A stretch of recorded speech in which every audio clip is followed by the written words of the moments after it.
Hey everybody, welcome to the Dano channel. I am Dano and I'm back. Today we're going to be talking about the TIE Striker. Like, literally all the different TIE Striker toys I've got. I think all of them except for one, which is the Black Series, the little Elite Titanium vehicles, which I don't really collect those, so I didn't feel like buying it, considering I had so many other TIE Strikers, and they weren't even really in the movie. Now, in late 2016, when we were gearing up for Rogue Friday, when all the new Rogue One toys were going to be released, we saw a bunch of different iterations of the TIE Striker, and personally, I saw it and fell in love. I was like, that is one cool-looking TIE fighter. And of course, there's always been different TIE fighters throughout history, so, you know, it was neat to see another take on it. But again, once the movie came out, I was pretty disappointed that it was, like, almost non-existent. It's there. Oh, it's definitely there, but it's like, why did you promise me such wonderful toys and then just not? It was like C2B5. It was the dark R2D2. I don't know why Star Wars has been doing that lately. And again, possibly with the reshoots and the change in story. But honestly, we got more TIE Striker out of Battlefront than we did anything else. And that's actually why I really like the Scarif DLC on Battlefront, is because you actually like get to see TIE Strikers there parked. You don't really get to fly them, which is a bummer. But you do get to see them, and they have like a little perk power-up thing that lets you let one enter the field. And the way they fly looks really cool, and that goes into part of their design. Well, I'm going to work my way from this side of the table over to the big one over there. So let's start off with this TIE Striker. Now, this is a smaller size TIE Striker. You hear that noise? That's because the wings are adjustable. It's kind of a cool... It's a nice size, though I don't have any figures that would match this scale. It is still a really, really nice toy, and I like the sculpt on it. You guys can take a little close-up of it here. There we go. Like, even the little solar panels have all the ridges. I think I might have either got some paint on there, or it's just like that. But this is a... I mean, look at all the details on it. This is my finger. So you can see kind of the scale. It does have little feet, so it stands up. It's got this little gun here. It doesn't actually do anything, though. It doesn't open up. It doesn't hold figures. But the wings do adjust. And, I mean, it looks good. It looks good. But also, when you keep in mind the price, let's take a look at the box here. This is a specific to Big Lots. This was $15. So this is like Hasbro's answer to people who don't want to pay 40 or 30 bucks for the big one, but maybe want to pay 15 for this one, even though you can't put figures in it. So, it is TIE Striker. Some assembly required. The only thing I had to assemble was the feet and the gun, and they just snap right in. Not for children under 3. Okay, and it did come with one of these Hasbro codes. Maybe it's in the box. I don't remember. Even so, even if not, I'm going to put it at the end of the video so you guys can get all the codes from all of these toys. Let's see here. Rogue One, streamlined variant of the classic TIE Fighter design. The TIE Striker is designed for atmospheric patrols over important Imperial ground-based installations. Versatile design can also soar into space, where it can accompany traditional TIE fighters in chasing down enemy ships. So this does it all. It's not only on the planet, but it's out in space too. And there's a kid playing with it, and there's how the wings adjust. Now this was the actual, like, first TIE Striker that I purchased. I didn't want to fork over the big bucks for this one yet, so I went and I bought this. I, like, drove around to a different, like, Big Lots around town to see who had it, and I found it. So that's one thing to keep in mind. If you're a collector of specific ships and want to get every version of a ship, there are many different versions that they put out. The slightly more economical one here. And you know what's tough is I haven't seen this on Amazon anywhere for that specific model. If I do, though, I'll always put a link down in the description box and maybe even a pinned comment where you can get a hold of all the stuff that I talk about in that video. Next up, I've got two small ones. These are little tiny babies. These are my micro machines. Now, these I've actually talked about in previous videos where I did unboxings for their sets. So here's just another quick little look. I like them. They're cool. They look good. I like one's got a little battle damage. One of them, the wings are up. The other, the wings are down. So I have both positions. Pretty cool. And again, I've talked about these in a previous set before, or a previous video. So these are different molds. Different wing orientations, I guess you want to say. And they're good, but the thing is, they don't exactly match the scale of Micro Machines. That's always the bummer, is that... Let's look. I mean, and Micro Machines have never been great about scale anyways. I mean, look at it. This Ewok is as big as Jin. And I know they're from different time periods, I get it. But still, like, look at Chewbacca. there's 3 different Chewbacca's throughout time there. And 2 of them, of course, they had the similar scale, the older ones, but the one that's newer from Force Awakens in the middle is huge. And that Chewbacca would never be able to fit inside this TIE Striker. He's like as big as the entire cockpit, if you look right there. So the scale on Micro Machines has not always been perfect. I mean, look how huge Obi-Wan is right there. He's a giant. Compared to, like, even Baze, he's big. So the scale on these is not great, but that actually leads me to my next toy, which I just picked up recently. This is probably the last TIE Striker in my collection, unless I buy the other version of the big one. But this is a Hot Wheels toy. Now, I have also done a video on different Hot Wheels Starships that I use and hang up in my Star Wars bathroom.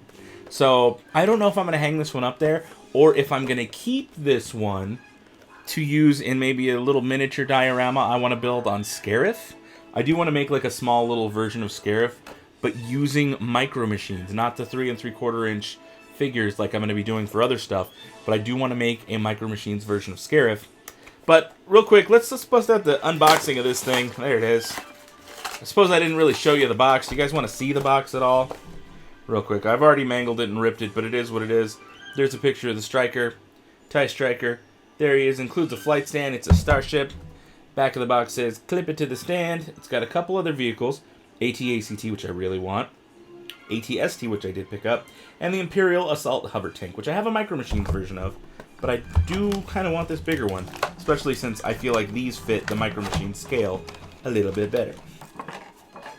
Alright guys, now that I've got this open, let's take a close-up. Let's look at this thing up close. Okay, so I've got my little stand. There it is. Kind of easier to see there, and it's got the little hole so that I can put this thing. I think it snaps in. And I might be doing this backwards. It might be this one that snaps in. Either way, I don't really use these stands, to be honest. It's kind of hard to do one-handed, as always. But let's take a look at the ship. Let's just look at the ship first off. So it is clunky. Look at those thick wings. Those things are really, really thick. Look at that. So this is the thinness of the Micro Machine, and that looks normal. There's the thickness of the large full-scale 3 3/4 inch, and then this is my cheaper, smaller one. The cheaper, smaller one probably has the same width, almost the same width wing as this Hot Wheels one. So this is, and it's a die-cast toy, so it's a little bit thicker and everything, but it's a little, it's heavy too. It's actually got some weight to it. It's not fully metal. I mean, it's definitely plastic. You can kind of see how the wings will bend. It's got some weird screws on the bottom, and I don't know how I feel about those. But the wings do adjust. See, they go down. Ooh, these go down more. I actually like how those move more. They go really far down, and then the up position's really high up too. So there's up, and then there's down, way down.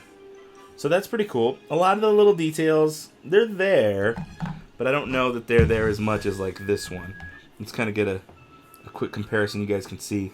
Yeah, you definitely sacrifice a lot of details when you're looking at them this small. So, I mean, that's something to consider. Even on here, the solar panels are finer and smaller than they are on this Hot Wheels version. So, each one has its own kind of perks.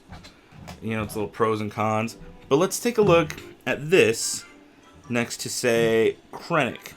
Now, you see, I could see Krennic cramming himself in there. I think this is the right scale. Oops, sorry, Krennic. But I feel like this is the right scale for Micro Machines, which is really interesting. Here's Baze. We'll put Baze Malbus right there, too. He could cram in there. There could be like 2 people in there. So, it's interesting that the Micro Machines are always super, super, super tiny for vehicles. And these Hot Wheels seem to have just nailed it. Alright, guys. Now it's time for the big one. Look at this thing. This thing is a beast. This thing is huge. I love it, though. This is probably my favorite out of them all.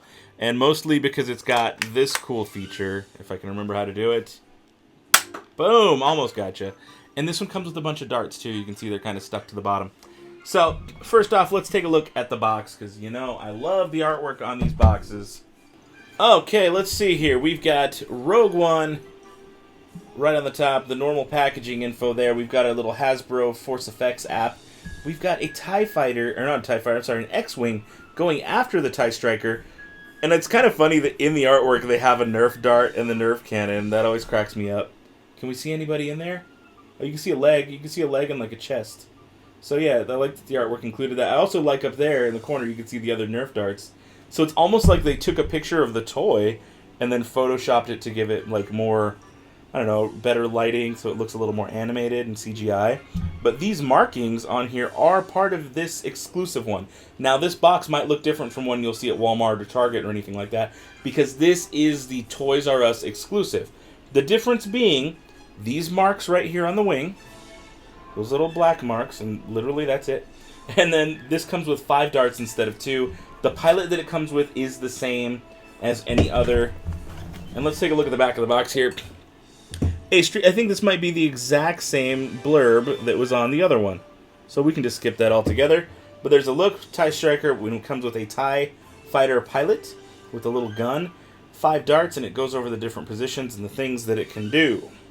And look, there's even a little thing for the U-Wing coming soon.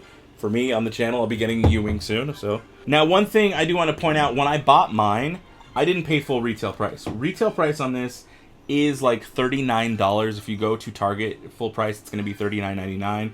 A lot of Walmarts are discounting them down to around $31 to as low as like $27 and change. I think currently on Amazon, they're right now about $27 and change, but those prices fluctuate. So again, take a look down in the links below. I like to put Amazon links so that if you guys want to purchase any of this stuff, you can, and a little portion of it goes to help support the Dano channel, and you don't have to pay anything extra.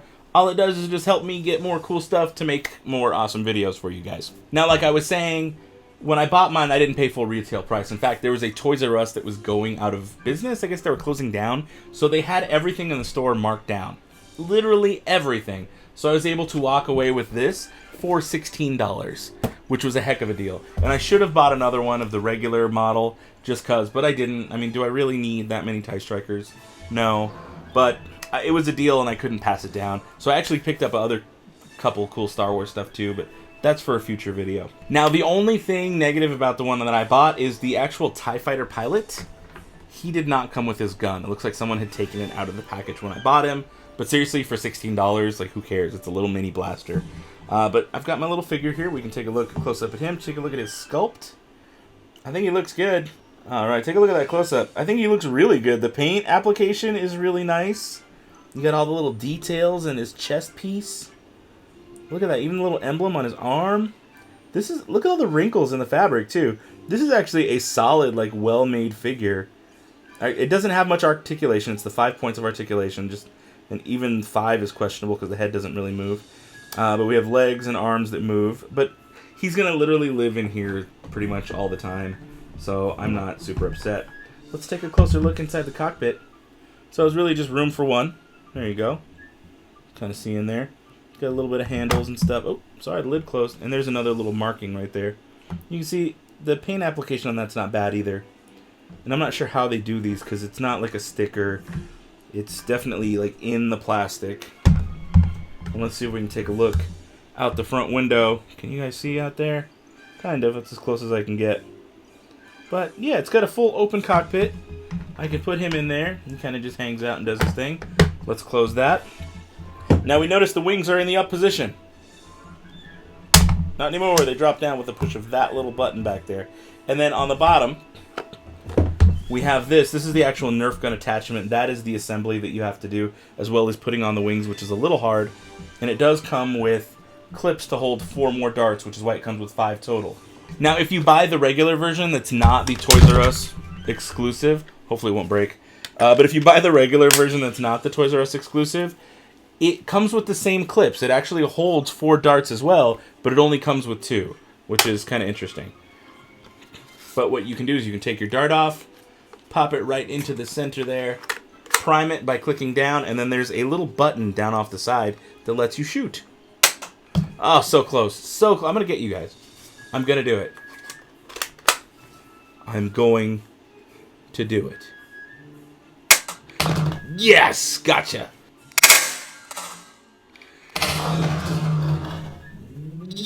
Yes! Now, guys, another thing that I wanted to do was talk to you about the visual guide to Rogue One. This book is amazing. Again, I got mine off Amazon.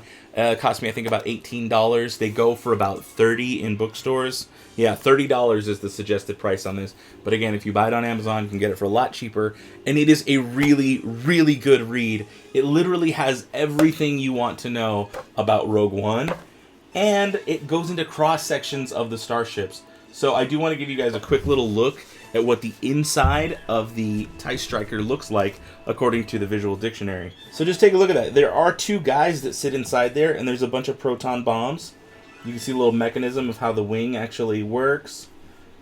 It just, all the details that it gives you is so cool.